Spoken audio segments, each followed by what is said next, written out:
Welcome back to the Deep Dive, listeners. Today we're going on a trip, virtually speaking, of course. Destination, Morocco. Morocco, North Africa, right? Exactly. Specifically, Moroccan agriculture. Now, I know what you might be thinking, agriculture, that's like dirt and tractors and stuff. Not exactly a page turner. Right.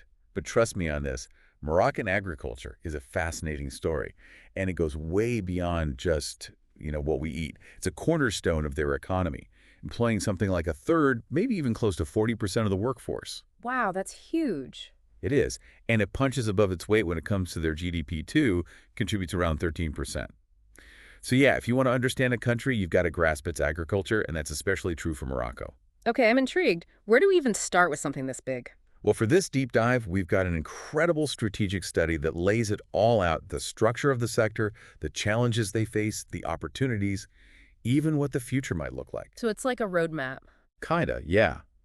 And what I found really interesting is it's not just about what's happening on the ground right now. The Moroccan government has been actively shaping this sector for years. Makes sense. Governments usually have a big hand in agriculture. For sure. But they've got these ambitious plans in place, like the Green Morocco Plan, which has been this major driver of modernizing the whole sector.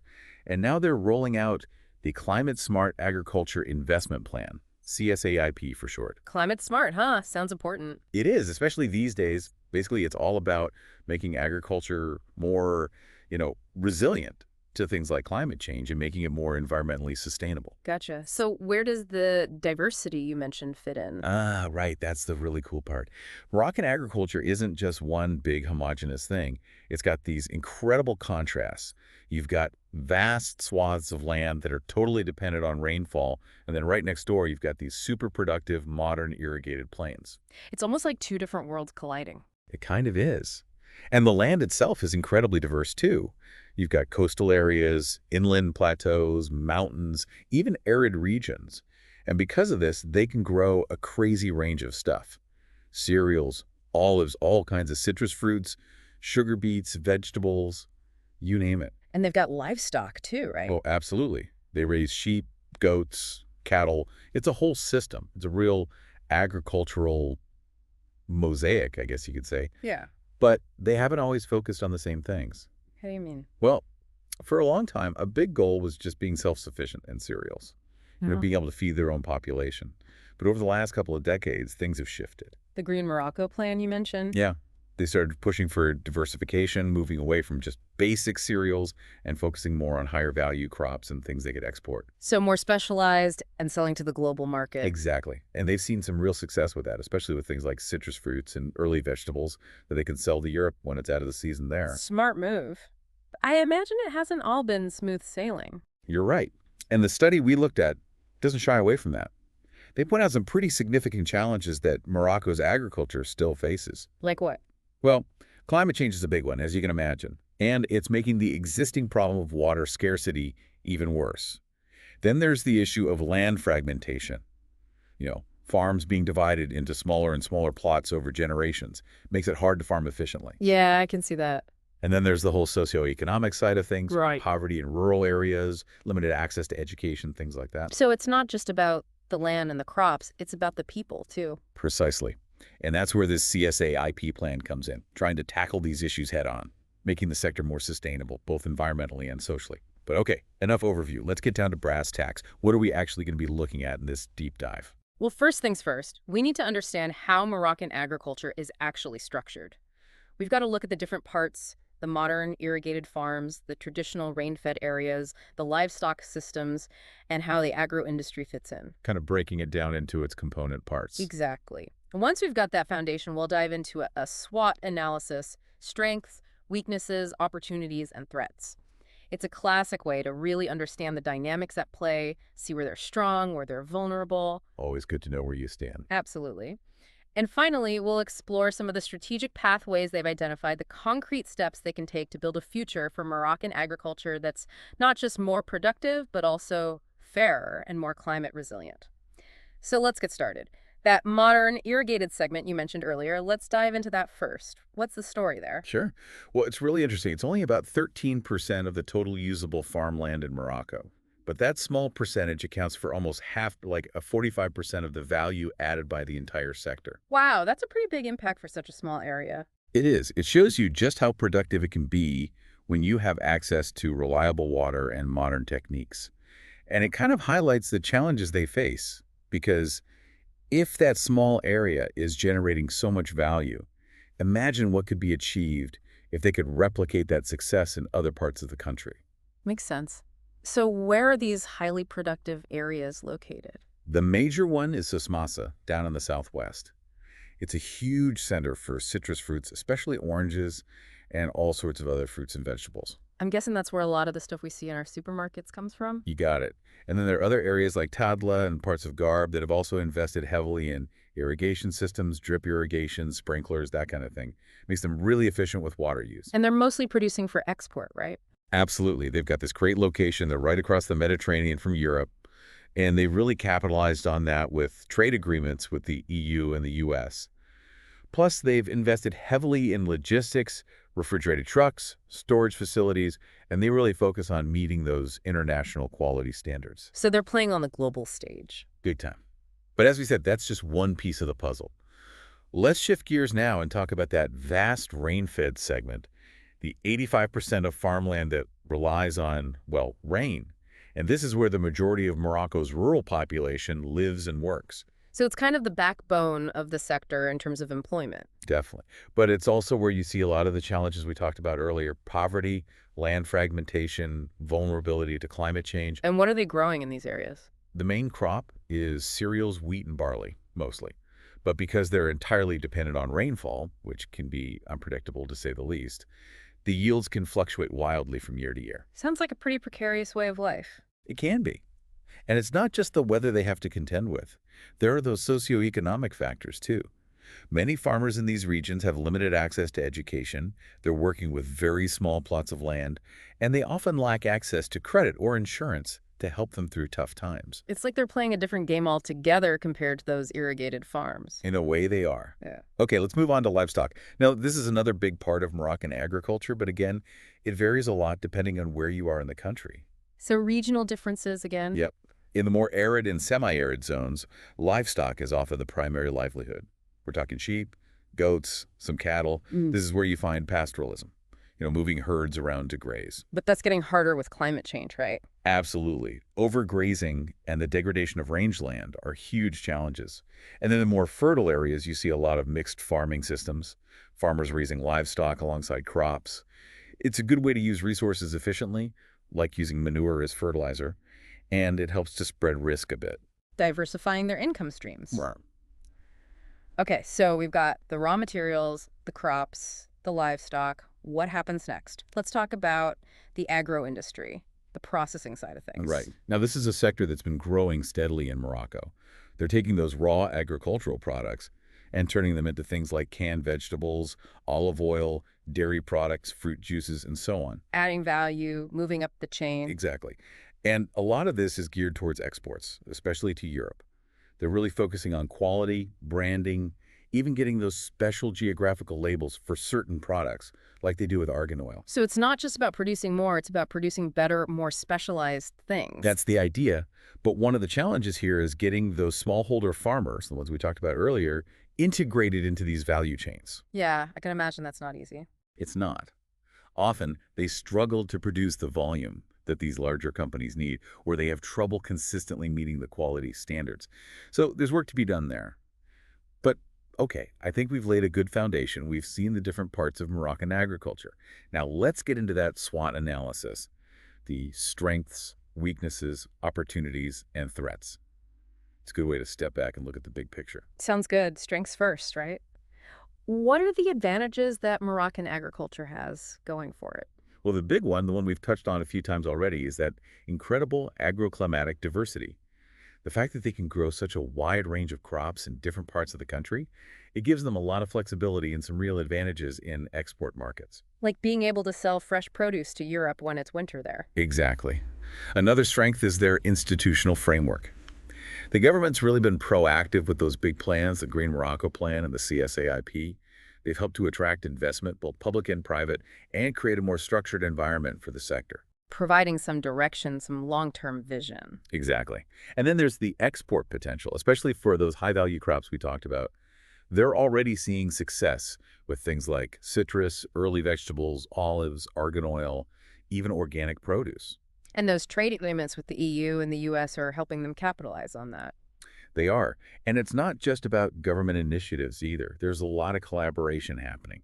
Public-private partnerships are helping to develop key infrastructure, and they've got these interprofessional organizations that bring together different players in the sector to work together. So farmers, processors, exporters, all coordinating their efforts. Right, and we can't forget about the growing entrepreneurial spirit, especially among women and younger generations. You see it in the argan oil cooperatives, the agri-tech startups. They're bringing fresh ideas and energy to the sector. That's encouraging to hear. But let's flip the script now. What about the weaknesses, the challenges they need to overcome? Okay, well, the big one, the elephant in the room, is that structural dualism. The huge disparity between those modern irrigated farms and the traditional rain-fed farms. It's a tale of two agricultures almost. It is, and it creates all sorts of imbalances in terms of income, access to resources, even political power. It's a tough one to crack. Then there's the issue of human capital. In some areas, you've got really low literacy rates among farmers, and the average age of farmers is going up as young people leave for the cities. Not a good sign for the long-term health of the sector. No, it's a real concern. And then, of course, there's that land fragmentation issue. It's a legacy of inheritance laws, and it makes it really hard to farm efficiently. And there are issues with land tenure, who actually owns the land, that can discourage investment. Sounds like a logistical nightmare. It can be. And then you've got infrastructure gaps, roads, cold storage, internet access in rural areas. All of these things make it harder to get products to market and to adopt new technologies. And let's not forget about insurance. Very few farmers have adequate coverage, so when disaster strikes, whether it's a drought or a pest outbreak, they're often left with nothing. It's like a house of cards.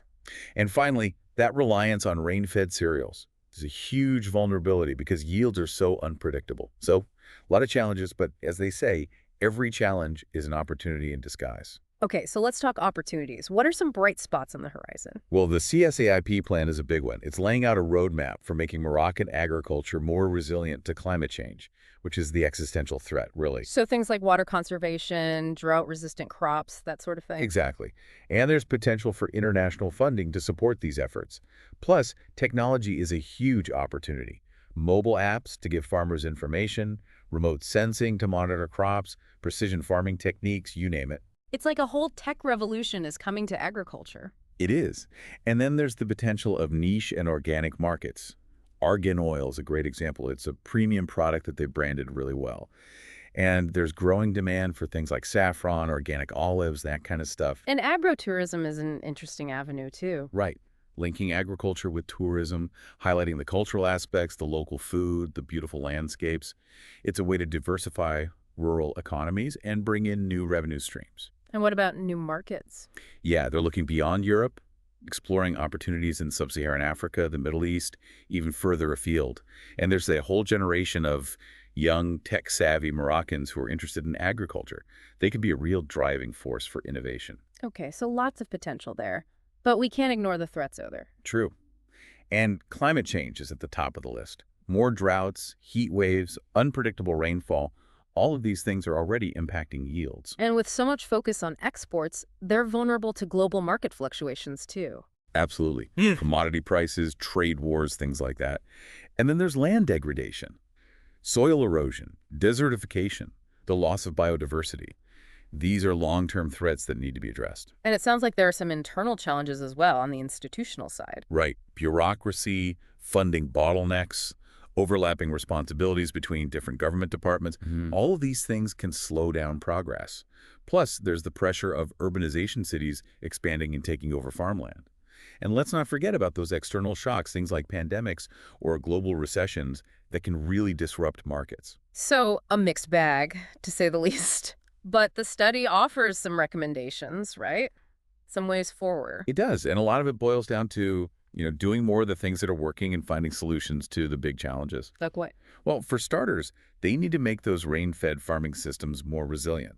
Drought-tolerant seeds, water harvesting techniques, better access to insurance, these are all crucial. And that land fragmentation issue. Yeah, they need to incentivize land consolidation.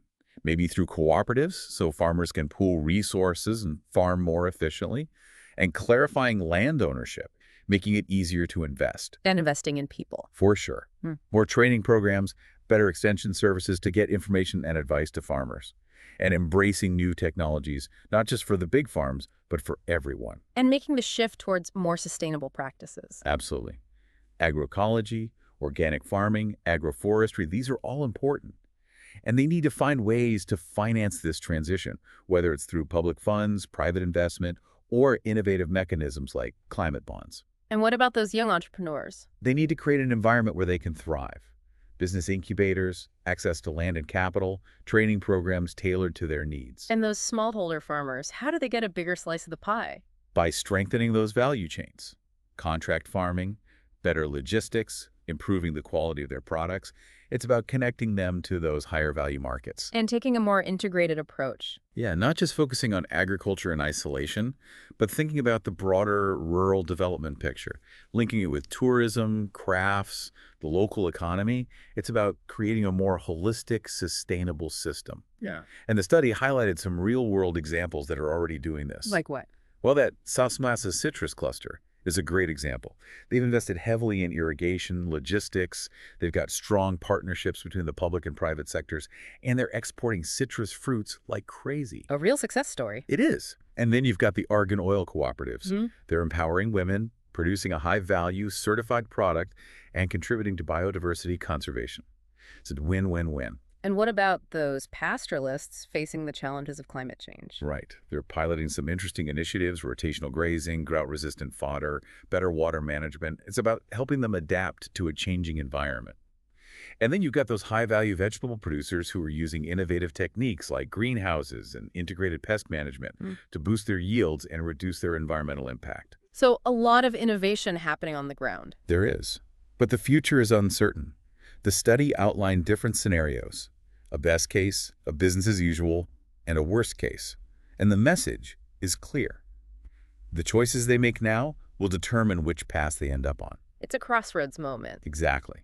And the key is to get everyone on board, working together towards that best case scenario, a future where Moroccan agriculture is productive, sustainable, and equitable. A tall order. It is, but they've got a lot going for them.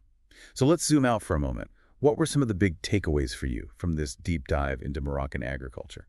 Well, for me, it's the complexity, the sheer diversity of it all, but also the potential, the innovation that's happening, the drive to create a more sustainable and equitable system. Any numbers or facts that really stood out for you? That 13% figure, the fact that such a small area of irrigated land generates almost half the sector's value, that's pretty mind-blowing. Right. And the fact that the majority of the rural population is still dependent on rain-fed agriculture, that underscores the importance of addressing those challenges. Absolutely. And for our listeners, hopefully, this has given you a glimpse into a sector that's often overlooked, but that plays such a crucial role in a country's development. It's a microcosm of the challenges and opportunities facing agriculture globally. And I think it raises some interesting questions. Like, considering Morocco struggles with water scarcity and its reliance on agricultural labor, what can other countries learn from their experience? What innovations or policies could be adapted to other contexts? Food for thought, indeed.